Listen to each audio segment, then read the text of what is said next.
Alors, au début des années 65, la communauté scientifique admet que la lithosphère océanique se fabrique au niveau des dorsales, que cette activité au niveau des dorsales va être à l'origine de l'expansion océanique, et que cette lithosphère océanique va plonger dans le manteau au niveau des zones de subduction.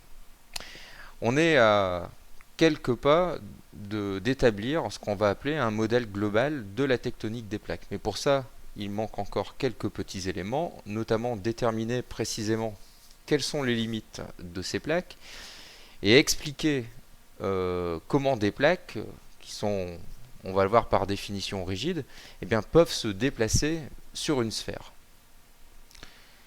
Alors en 1965, le géologue canadien Wilson constate que les dorsales océaniques eh bien, sont cisaillées, sont recoupées par des dizaines de tranchées profondes, globalement perpendiculaires à leur axe, et il nomme ce type de structure des failles transformantes. Alors ce sont des grandes cassures qui décalent l'axe des dorsales.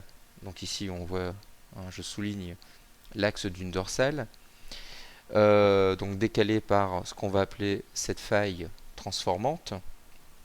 Et dans cette zone, eh bien, il n'y a ni création de lithosphère, comme au niveau de la dorsale par exemple, ni disparition de lithosphère, comme au niveau des fosses océaniques. Autre particularité, c'est que l'activité sismique est intense au niveau de ces failles transformantes, de la même manière qu'au niveau des dorsales. Et cette activité sismique, en fait, va trahir un mouvement qu'on va appeler un mouvement de coulissage, qui est un mouvement horizontal, entre les différents segments de la dorsale. Alors on se souvient que la dorsale est une zone de divergence, c'est-à-dire que à leur niveau, il y a formation de plaques qui vont s'écarter l'une de l'autre. Et donc ici, si la faille transformante est représentée ici par cette cassure, il n'y a qu'une zone qui va être sismiquement active de la faille transformante, donc où on va trouver des séismes. C'est à ce niveau, en effet, que vont s'accumuler des contraintes et qui vont être, lorsque ces contraintes vont se libérer, à l'origine des séismes. On voit bien que c'est uniquement à ce niveau de cette faille transformante, de cette cassure, que le mouvement des deux plaques va être opposé, hein, et donc être à l'origine de ces contraintes. Donc en résumé sur ce schéma, ici on retrouve donc l'axe de notre dorsale décalé par la faille transformante au sens strict. Et bien cette faille transformante va révéler un mouvement de coulissage entre les deux dorsales. Alors en 1967, la découverte des failles transformantes va être agrémentée d'une notion toute nouvelle qui est celle de plaque lithosphérique qui a été développée par Mackenzie et Parker. Alors ils ont défini la plaque lithosphérique comme étant une unité rigide de lithosphère qui se déplace sur la sténosphère et qui va se déplacer par rapport à d'autres plaques. Alors, ils définissent des plaques qui vont être uniquement océaniques, comme par exemple ici la plaque Nazca, ou alors, comme la majorité des plaques d'ailleurs que l'on va retrouver, eh bien elles sont mixtes, c'est-à-dire elles sont à la fois continentales, comme ici la plaque Amérique du Sud, et océaniques. C'est cette notion de rigidité des plaques lithosphériques qui va être importante pour la suite. Alors en 1967, Morgan va combiner les idées, enfin les découvertes de Wilson sur les failles transformantes et de Mackenzie sur la notion de plaque lithosphérique pour imaginer l'hypothèse que la lithosphère est découpée effectivement en une série de blocs qui vont être parfaitement rigides et ces blocs vont pouvoir se déplacer les uns par rapport aux autres. Alors si sur une surface plane, c'est relativement assez facile d'imaginer deux blocs en déplacement les uns par rapport aux autres, ça l'est beaucoup plus quand on essaye d'imaginer ces mêmes déplacements sur une surface sphérique, hein, puisque la Terre est globalement sphérique. Alors, pour essayer d'éclaircir cette histoire, on va prendre donc la Terre avec deux plaques, une plaque A et une plaque B. La plaque A est créée au niveau de la zone d'accrétion, ici dont on voit la dorsale. On voit ici donc les failles transformantes, représentées donc par ces cassures blanches. Et on va supposer que la plaque A va disparaître sous la plaque B, donc au niveau d'une zone de subduction.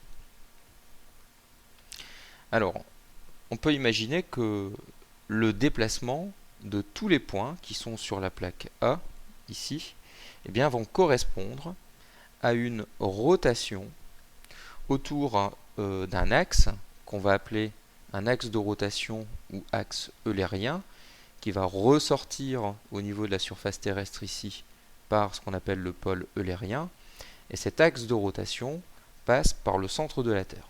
Donc mentalement, on fait tourner cet axe et on imagine ici cette plaque donc, qui se crée ici au niveau de la zone de la dorsale et qui vient ici disparaître sous la zone de subduction. Alors, si on prend chacun de ces points, tous ces points ont une même vitesse angulaire, c'est-à-dire que dans le même espace, dans le même laps de temps, ils vont parcourir un certain angle, un angle alpha, qui va être le même pour tous les points de cette plaque. Par contre, si la vitesse angulaire, oméga ici, est identique pour tous les points, par contre, la vitesse linéaire, v, va elle augmenter avec la distance par rapport au pôle eulérien.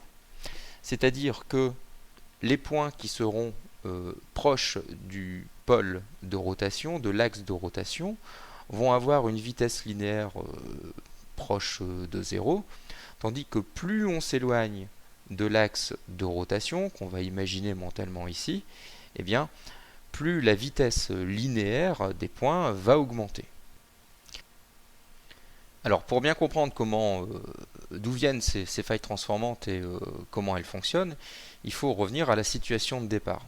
Donc on a ici une plaque qui va finalement se scinder en deux plaques par une zone d'accrétion qui va apparaître ici avec les futures dorsales qui sont représentées par des pointillés. Et on a le pôle de rotation ici qui est représenté par ce point. Donc la plaque qui va apparaître ici va avoir un mouvement de rotation vers la droite. Donc bien sûr, il va y avoir des variations de vitesse linéaires. Donc les vitesses linéaires vont être relativement faibles ici près du pôle et plus élevées ici quand on s'éloigne du pôle. Et ces variations de vitesse linéaire vont créer des tensions qui vont créer une fracturation décalée et du coup provoquer l'apparition de failles transformantes qui vont être parallèles entre elles et globalement recouper les dorsales d'une manière perpendiculaire. Alors poursuivons notre explication ici avec cet autre schéma, avec deux plaques, une plaque jaune et une plaque bleue, et on va imaginer ici sur ce deuxième schéma que la plaque jaune a effectué une rotation de 20 degrés par rapport à sa position initiale. Il est clair que la vitesse d'écartement, on le voit ici, donc le trajet linéaire parcouru par ces points, est d'autant plus grand que le pôle de rotation est éloigné. Donc finalement, les failles transformantes vont être la conséquence de ces différences de vitesse d'écartement.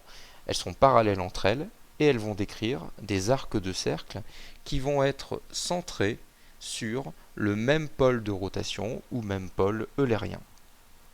Donc, grâce à ces failles transformantes, on pourra déterminer la position du pôle de rotation et puis, ce qui est important, de reconstituer les déplacements des plaques dans le passé, mais aussi d'imaginer ce que pourra donner le déplacement des plaques dans le futur.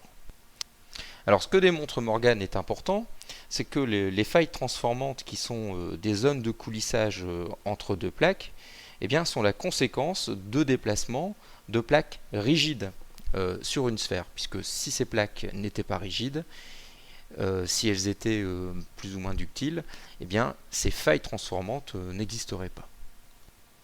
Alors en 1968, Morgan et Le Pichon ont donc pu établir sur la base de ces données un premier modèle, qu'on va appeler le modèle global, de la tectonique des plaques.